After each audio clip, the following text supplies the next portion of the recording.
Assalamualaikum warahmatullahi wabarakatuh. Di sini saya dan rekan-rekan saya akan mempresentasikan hasil kerja kelompok kami untuk memenuhi tugas lingkungan bisnis dengan judul mengamati produk di sekitar kita yang bersifat internasional berupa olahan makanan yaitu KFC, jagonya ayam. Disusun oleh yang pertama, saya sendiri selaku moderator yaitu Kristalif Amananda dengan NIM 154, yang kedua yaitu Junaidi dengan NIM 144, dan yang ketiga yaitu Denis Alfiansyah Subagja dengan NIM 160. Selanjutnya masuk ke slide pertama yaitu latar belakang akan dibacakan oleh rekan saya. Terima kasih kepada moderator. Sebelumnya perkenalkan, nama saya Denis Alfiansyah Subagja dengan NIM 160. Di sini saya akan membacakan latar belakang. KFC didirikan oleh Kolonel Harlan Sanders pada tahun 1890 sampai 1980. Seorang pengusaha yang mulai menjual ayam goreng dari restoran pinggir jalan di Corbin, Kentucky selama depresi hebat.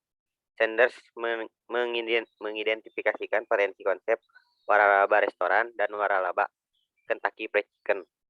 Pertama dibuka di Utah pada tahun 1952.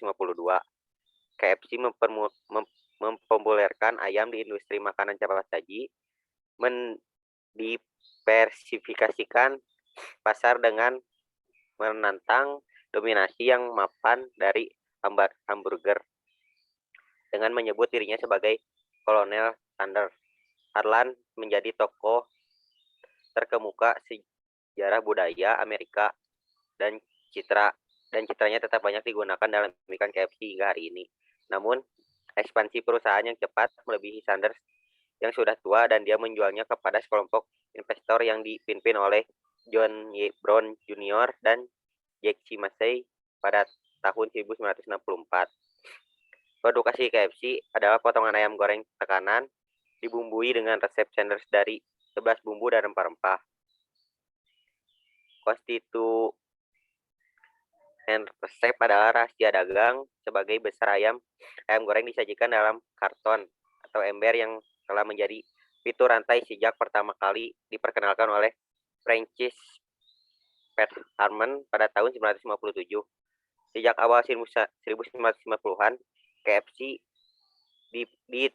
telah memperluas menu untuk menawarkan produk ayam lainnya seperti sandwich dan bungkus daging ayam, serta salad dan makanan sampingan seperti kentang goreng dan coleslaw, makanan penutup dan minuman ringan, yaitu terakhir sering dipasok oleh Pepsi.co. KFC dikenal dengan slogan-slogannya itu finger licking good. Tidak ada yang suka ayam seperti KFC dan so good. Yang kedua adalah pengaruh terhadap lingkungan demografi. Pengaruh KFC terhadap demografi di mana ada beberapa olahan makanan dari perusahaan ini yang bisa dinikmati oleh semua kalangan baik umur, jenis kelamin, dan harganya pun cukup tergolong ekonomis. Dan tentunya siapa saja boleh menikmati varian menu olahan makanan dari perusahaan ini. Dan buktinya KFC sangat familiar di dunia olahan makanan, fast food tentunya, dan terima baik serta direspon oleh masyarakat Indonesia. Yang ketiga ada lingkungan sosial, yaitu gaya hidup yang cenderung modern dan praktis, serta perkembangan teknologi yang cukup cepat, serta padatnya kegiatan dan juga pekerjaan, membuat masyarakat lebih memilih mengkonsumsi makanan yang dianggap praktis dan cepat dalam proses penyajiannya.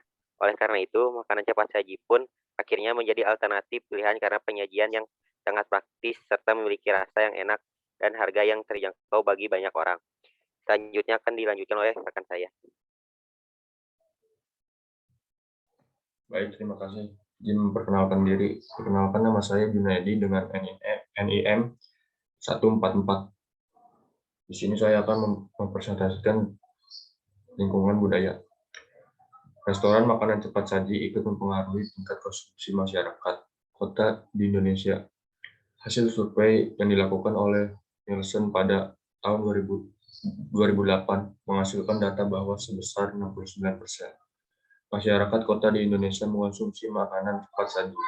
Dalam data tersebut, 33% menyatakan mengonsumsi makanan cepat saji sebagai pilihan makanan siang. Kemudian diikuti dengan pilihan sebagai makanan malam sebanyak 25%, sebanyak 9% lainnya. Mengonsumsinya sebagai selingan, dan terakhir sebanyak 2% memilih sebagai sarapan. Terdapat penelitian lainnya yang dilakukan oleh Haryati pada tahun 2009 dengan judul Kebiasaan Makanan Cepat Saji, Aktivitas Fisik, dan Faktor Lainnya dengan status gizi, dan menghasilkan data bahwa tingkat konsumsi makanan cepat saji yang paling tinggi adalah bersaladrik golongan pelajar, yakni sebanyak 83,3%. Makanan cepat saji ini seperti telah menjadi budaya baru dan menjadi salah satu pilihan santapan elit bagi anak muda perkotaan. Selanjutnya, dampak lingkungan teknologi.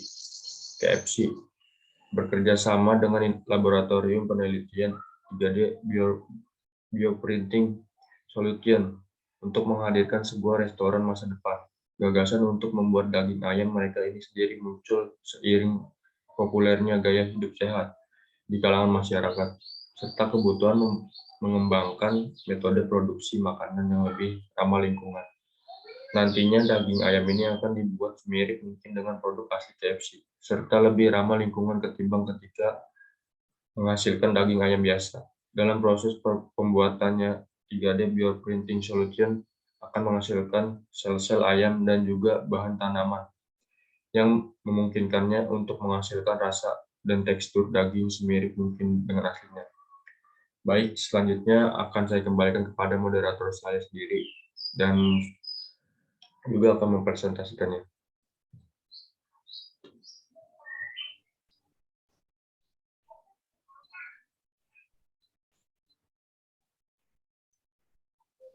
Baik, selanjutnya di sini saya akan membacakan lingkungan etis. Sebelumnya izin memperkenalkan diri. Perkenalkan, nama saya Kristus Amananda Nugraha dengan NIM 155.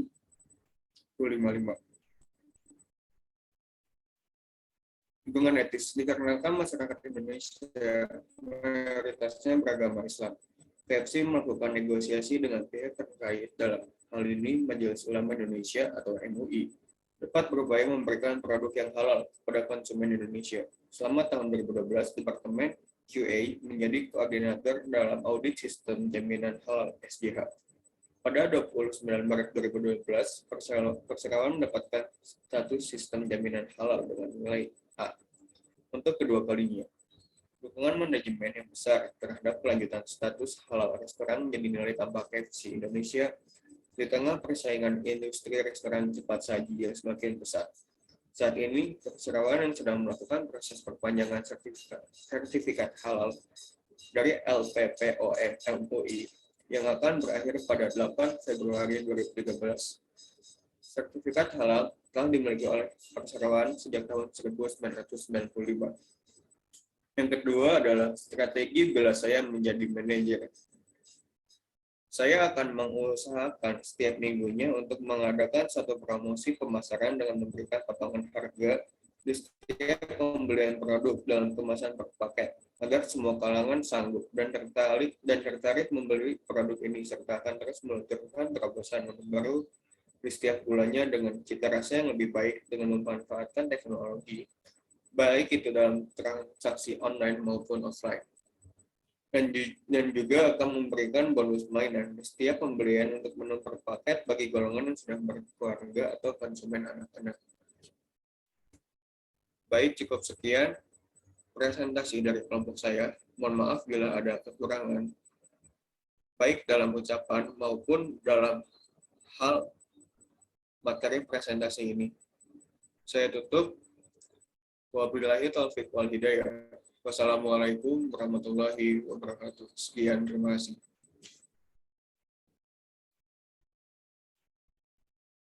Miskin.